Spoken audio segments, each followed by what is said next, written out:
Good morning. I'm Cheryl Belair, and I'm the president of the Keene Elm City Rotary Club. And I'm here with my two friends and fellow Rotarians, Ted McGreer and Alan Mendelson, and we'd like to talk to you a little bit today about an interesting project that we've been doing for the last couple of years, which is the wheelchair project. Yeah, thanks for having us. Well, thank you, Ted and Alan, for coming. This will be fun. Yeah. Just a walk in the park today, right? Right. There we go.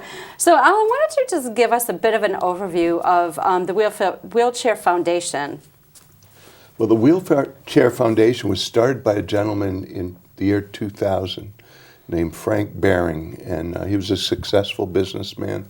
We find a lot of successful businessmen really want to get their hands on projects that really help.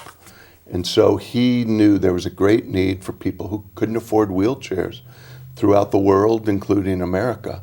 So he got involved with Rotary, because Rotary International has, 33,000 clubs worldwide, and he knew that network of caring would help raise money to buy wheelchairs, which cost $150 per person, to help give mobility to people that otherwise wouldn't have it. Great. And so that sort of blossomed, from what I understand, and suddenly there were lots of Rotary clubs getting involved with the Wheelchair Foundation, and starting to provide wheelchairs for those folks who wouldn't otherwise have them. That led us to trying to find a club that we could get involved in, and we found out about the Wheelchair Project, or the Keene Elm City Rotary Club did, from a fellow Rotarian. Denise Thomas, who's a Rotarian in our club, had a friend who's a Rotarian in Texas. Right. And that Texas club had been doing this project for a while. And they were actually able to, they came to our club and talked about it, and Denise went with the Texas club to Chihuahua, Mexico, and that club actually ships a container full of wheelchairs. Right, how many in it? 280. So 280, they fill a container, and they go to Mexico, and that's where they distribute the wheelchairs. And Alan, you basically picked it up from there to get our club involved. Well, it really hit a chord with me, is giving people mobility and thinking that, wow, our big fundraiser is the DeMar Marathon. And here people are running and have that mobility.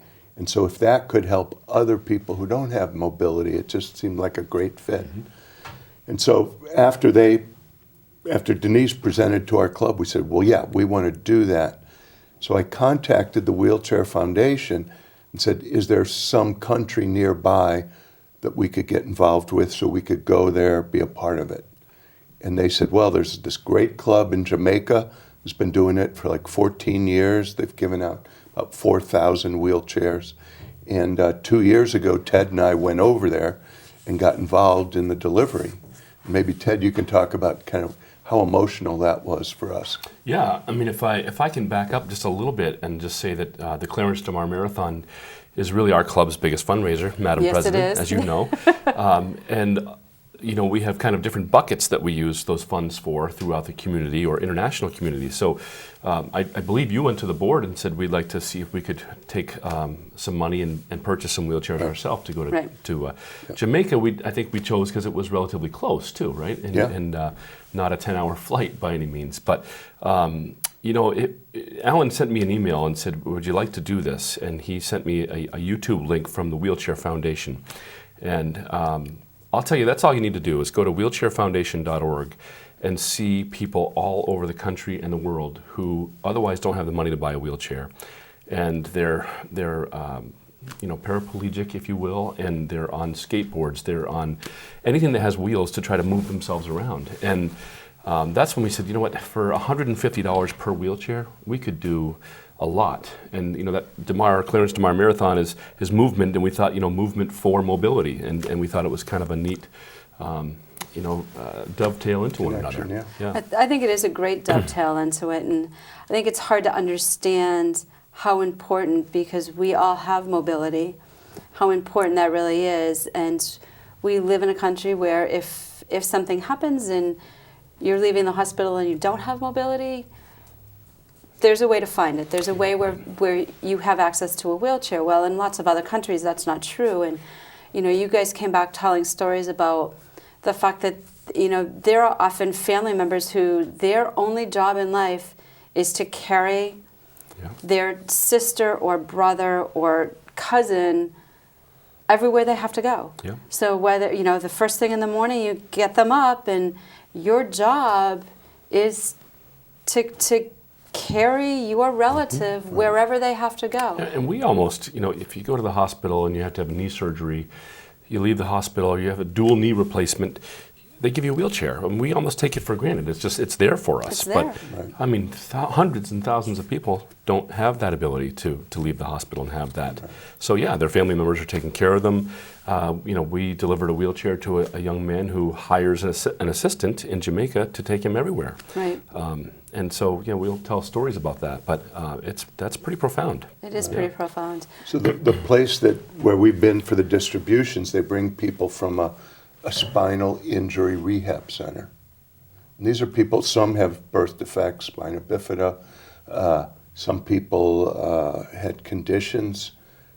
Someone had what's it called, the bends? Yeah, scuba diving. Scuba diving scuba came diving. up, ended up paralyzed. Some people are innocent bystanders from gunshots with a spinal cord injury, changed them for life. And so they're in that rehab center and they don't have wheelchairs. But then the rehab center brings people to the Voc Rehab place that one of the Rotary members runs, and they take two people the size of Ted. They have to pull them out, could be, The size of Ted. could be, and have to pull them out of a bus, bring them down, and they outfit them in a wheelchair that fits them. And so, and these people can stay there 6 months in the rehab center, and then they go home. Right. They don't go to other rehab centers. So, Alan, you had mentioned the St. Andrews Rotary Club providing wheelchairs for 14 years. They've been doing this. There's 33,000 Rotary clubs in the world, the largest service organization in the world, right? And when we got involved with St. Andrews, we found out that there's 4 Rotary clubs in Kingston, Jamaica. We're right in the city. We're not in tourist area. We're in the ghetto of Kingston.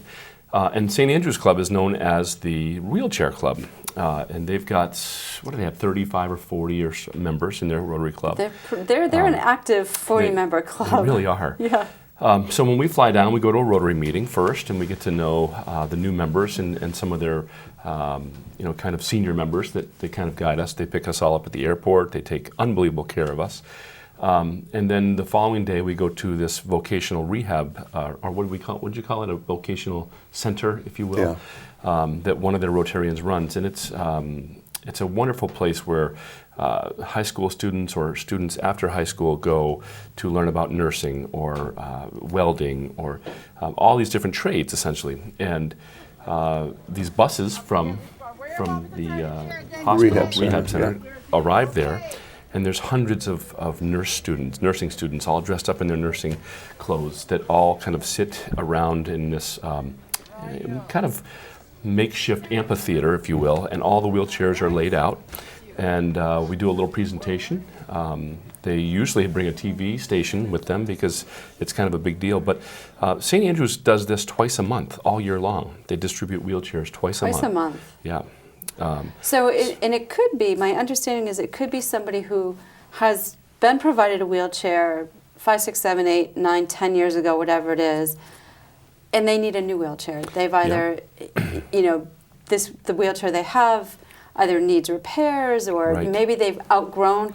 In many cases, it's children. So the children, as they grow, need a different size wheelchair. What I loved most about what St. Andrews Rotary Club does with their wheelchair project is they'll have clubs, partnering clubs like us, provide some money and manpower to come down and do the distribution. But they make every single recipient of the wheelchair have some skin in the game. So we have one gentleman that comes every year and gets a new wheelchair because he's not able to work. He has no arms, no legs. He has a personal assistant, Joshua.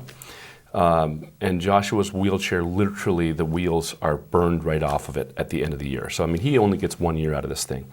But they require every recipient, if it's 50 cents, if it's $1, to have at least some sort of money into it. they're not asking them to pay half or even close to half, but just so that they have the ability to say, yeah, I helped contribute to this wheelchair, which I think was smart. I think it's a great idea. Yep. I think it's a great idea from two perspectives, but I also think it makes the recipient feel a bit different. Yes. You know, I think it makes the recipient feel a bit different. So during our first trip, which was 2 years ago, you went to the Rotary meeting, you distributed wheelchairs, and ultimately we became a sister club.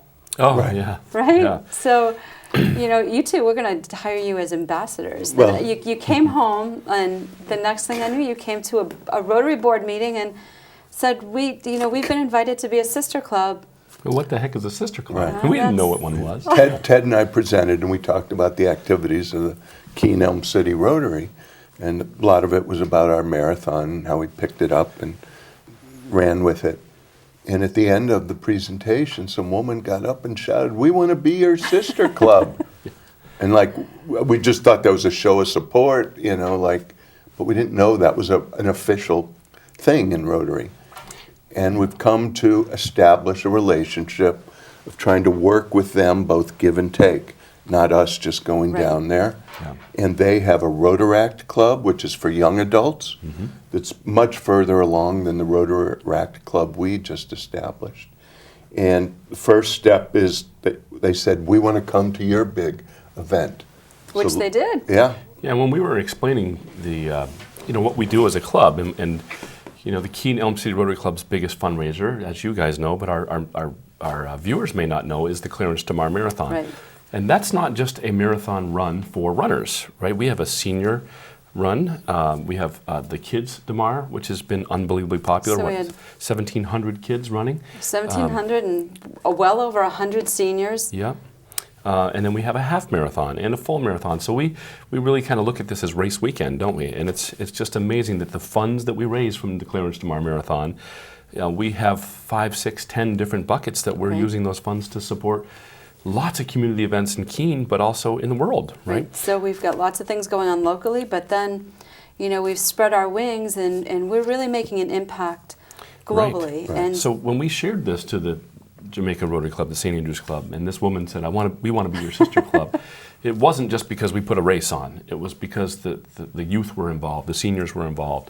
And before we knew it, as we continued to have these emails, we had the president of their club at the time, Eugene, 2 Rotaractors, and their incoming president said, "We're going to fly up, and 3 of them are going to run the half marathon, and we're going to hang out for a week and help you guys with your Clarence DeMar Marathon." We thought we'd have a Jamaican Rotary or water station, with Jamaican flags and Bob Marley music going. But nonetheless, they flew up, and 3 of them ran the marathon. It's the coldest weather they'd ever run in. I would imagine Yes. it was the coldest Yes. weather they'd ever run in. But- And didn't one of them, really wasn't a runner, right? Wasn't one of them One of them is a sprinter, and Okay. Jamaicans are known for their sprinting, right? Usain Bolt, and we'll get to Kemi High's impressive sprinting career. He's 35 years old, so he continues to compete in a master's level. But he'd never run more than 5 miles in his life, and he came and ran the half marathon. All 3 of them did, and they did really well. They were great. Yeah. They were great. And then they stayed with some host families, members of our club. Right, members of our which club. was also just a very enriching experience. One of them, the club president, Eugene, decided he had some time to kill during his stay here. And Eugene is a data guy. He runs a cell phone signal company of some sort in Jamaica. Nobody knew where he was. And come to find out, he drove over to the start of Mount Monadnock and decided to hike the mountain. Late in the day. Late in the day. Got down. By It himself. wasn't quite dark out, but it was pretty close. And so they just take that stuff on. And they took the Monadnock region by storm, and we had a great time with them. It was great. Yeah. It was. Another interesting project we did while we were down there is got involved with a reading center called the Trenchtown Reading Center. So Trenchtown is the ghetto. It's where great music has come from. It's where Bob Marley lived.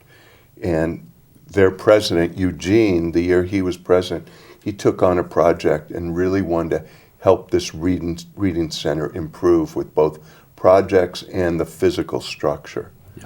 So we got involved donating some money to them. We went and visited there. And down on both of our trips we visited. Yeah. Yeah. And you know, it's one of the safe places these kids can go and feel nurtured.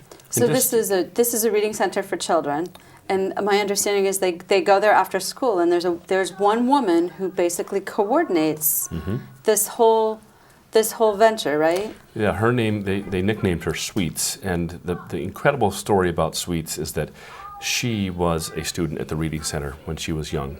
These children go to school, they come home from school and go directly to the Reading Center. And just to kind of paint a picture of what it looks like there, you've got this long straight road, and on one side is really unfortunate, poverty-stricken homes that are tin roofs and maybe pallets stapled together, nailed together, and dirt walkways, and just really poverty-stricken. Right. The other side are these kind of burnt brown fields, and then there's the Reading Center on that other side. Right. And they don't have the ability to really be secure, so they can't have laptops or iPads or TVs because they'll get stolen at night. Right. But these children go there and they learn more than what they're learning in school, really, at least maybe in addition to what they're learning. But they feel safe, and they sing and dance and read, and it is just an incredible experience to see these children there. So we gave some money last year that helped them insulate the ceiling because it's very hot there. And so that made a big difference, just a couple of $1,000s. And then when we went this year, it was Ted and I and another club member, Tim Small, and his wife, Charlotte. Yeah. Yes. And we spent a day painting one of the classrooms there. Okay. That had just gotten really shabby. And, Yeah, and this classroom had a really low ceiling. The minute you walked in it was 15 degrees warmer than outside. And so St. Andrew's Rotary Club had lifted the ceiling and then insulated it. So we had to paint it, and it was nice to do some hands-on work. You know, our club's known as not just writing checks. We want to go do some work, right? And you know, it's neat to be able to go assemble some of the wheelchairs and put some pegs on, and just get involved with the project. But then also to go to the Reading Center, and I think that segues nicely into our local Rotaract club that we're trying to encourage to bring a group down to Jamaica. Yeah. So ultimately, our Rotaract club is young. We're not even a year old yet, are we? Are they a year? Have they been? We're getting just close barely. to it. Yeah. Just barely. They are a dynamic group of young folks that are completely gung-ho about Rotary and being involved internationally and locally. And a lot of people don't know, I don't mean to interrupt, Cheryl, but we have Interact, right, which is within the high school, right. And we have Monadnock and Keene Interact. But as students leave Interact, and they've done lots of great service projects, El Salvador, all these wonderful trips and work that they do within our community, after they leave high school, we didn't have an avenue for them to continue their service work unless they wanted to individually volunteer. So we have had some unbelievably ambitious members of our club that say, let's do this. Let's establish a Rotaract club. And I think the age requirement Rotary calls it is after high school up to 40 years old, right? 30. 30. Oh, 30, my bad. I think it's 30. Yep. So we've got students from the college, we've got young professionals within the region, and they've really taken this club. They take it very seriously. And that's another interesting point is it isn't necessarily young folks that are still in school. So it's when you're out of high school and you haven't turned 30 yet, regardless of where you are in that picture, you know, you can become a Rotaractor. And it is within a year, those young folks, with the help of some great guidance between both Keene Elm City Rotary and the Keene Rotary Club. The Keene Rotary. We got together. We partnered together to put this Rotaract club together, and it's been great. They were the ones that they brought the basketball, not Globetrotters, but something. Yeah, yes, right. To the high school, and that Yes. was a big fundraiser for them. And what was neat is that the Rotaractors just had their first opportunity to go to El Salvador, right? And many of them didn't realize the power of Rotary International. And when they arrived in these international communities, they saw Rotaract signs and Rotary signs, and they felt immediately welcomed internationally. And they thought, this is way bigger than we are. And I think it keeps and creates more staying power. They're telling their friends to join, and this club's almost doubled in size in less than a year. So it's pretty exciting. I think one of the things that I just want to point out is that when we talk about our international projects, so We've got El Salvador, which we've been doing for years and years, and we now have Jamaica, and we have a sister club, and we're working with Nicaragua now as well. You know, one of the things I think is interesting, in a world that has so much turmoil, everywhere you look, there's just horrible turmoil, yet Rotary allows you to go to another country. The perfect example is Alan talking about coming back from El Salvador, where it's, you know, we were very concerned about the safety, and yet he said, as a Rotary member, they just embrace you. Yeah. And maybe it's just starting with that little bit, right? So they embraced Rotary, and then we're embracing a bigger group, and I think that it really gives us the ability to maybe in some small way change a little bit of that turmoil. And I think all of a sudden being able to bring high school students that are involved in Interact, and they see how, yes, we hear bad things, but look at how wonderful these people are when we get there. And now the Rotaract kids, and the Rotaract, my understanding is they're talking about maybe taking on this Trenchtown project as one of their own and finding a way to become involved almost as a Rotaract sister club. I don't know if there's, I'm making up a term now. Wouldn't that be fun though? Yeah. But, you know, they're talking about, okay, well, maybe that's going to be part of our international reach, and they'll work with the Rotaract Club of St. Andrews and help, because it really is quite a mission that they've taken on to have all of these kids come every single day where they really have no other place that's safe or healthy. Yeah, this reading center is a special place. Alan, Rotaract here, Greater Keene Rotaract Club, was given, were they awarded a grant or something to help? Yeah, they got $2,000 to help the reading center, and they're trying to work with them now to figure out how they can best use that at the reading center.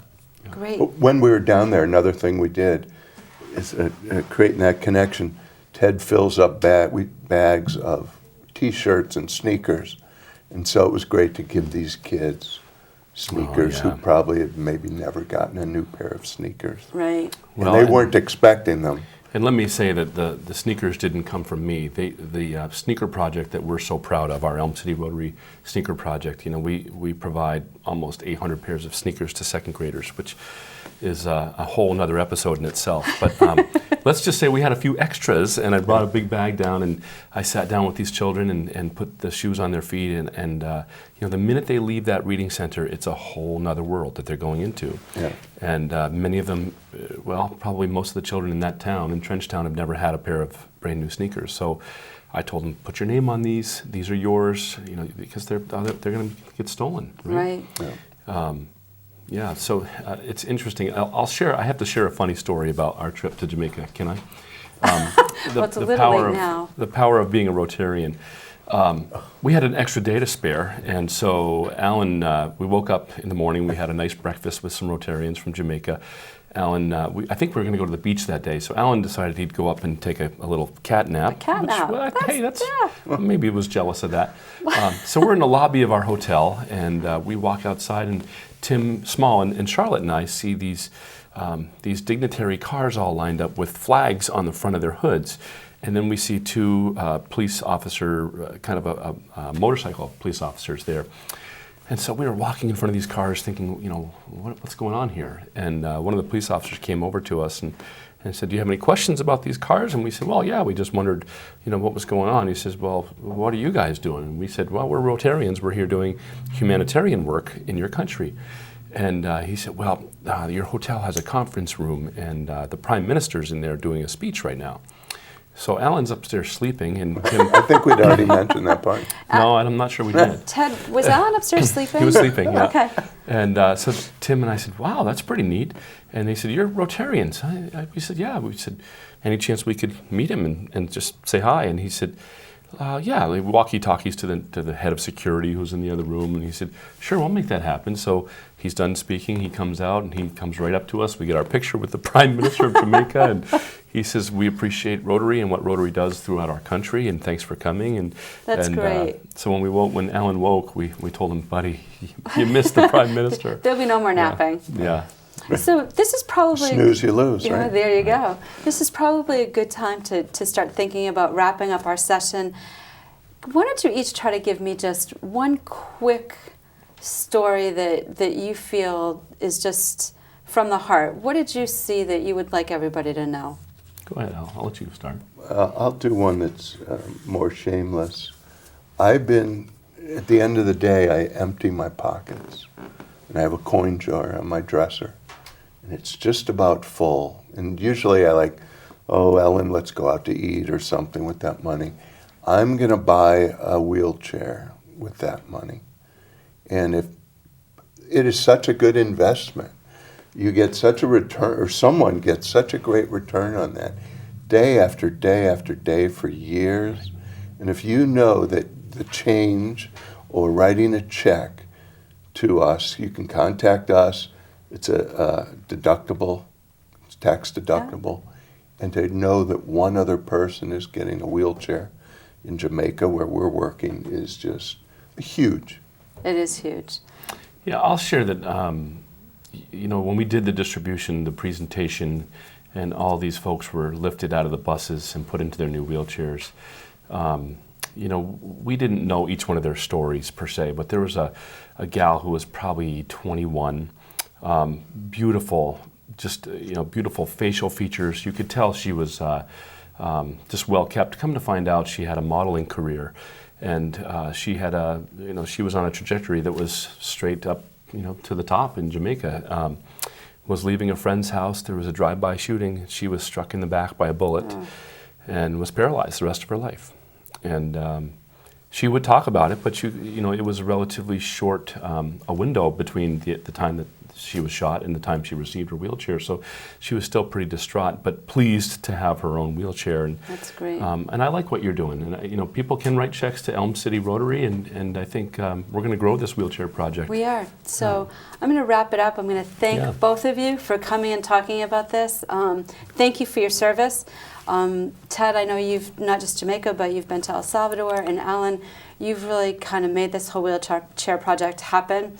If the folks are interested in finding out more information about Keene Elm City Rotary and what we're doing, they can go to elmcityrotary.org, or they can check out our Facebook page. Yeah, we have one. We do. Yes. We have one, and it's getting a bit more active. And again, thank you so much thank you, for joining me. Cheryl. Yeah.